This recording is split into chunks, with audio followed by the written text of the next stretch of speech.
પ્રોટીનથી ભરપૂર એવા મૂઠિયા કે જે એક આ ડાયટ ફ્રેન્ડલી રેસીપી છે. સૌપ્રથમ જારમાં લીલા વટાણા, લીલી તુવેર દાણા, લીલું લસણ, તીખા મરચાં અને આદુ ઉમેરી તેને રફલી ક્રશ કરી લઈએ. હવે એક વાસણમાં ક્રશ કરેલું કઠોળ, લીલી મેથી, કોથમરી, અજમો, તલ, ખાંડ, લીંબુ, દહીં અને ઓઇલ ઉમેરી સરસ રીતે મિક્સ કરી લઈએ. હવે તેમાં બાજરીનો લોટ, જુવારનો લોટ, ઘઉંનો લોટ અને ચણાનો લોટ ઉમેરી સરસ રીતે મિક્સ કરીએ.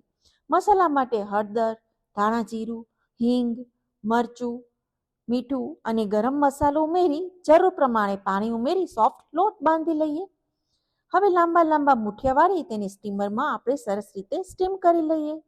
હવે બફાઈ જાય એટલે ઠંડા કરી તેના કટકા કરી એક કડાઈમાં તેલ, રાઈ, જીરું, તલ, લીમડો ઉમેરી તેની અંદર મૂઠિયા ઉમેરીએ અને સરસ રીતે તેને સોતે કરી લઈએ.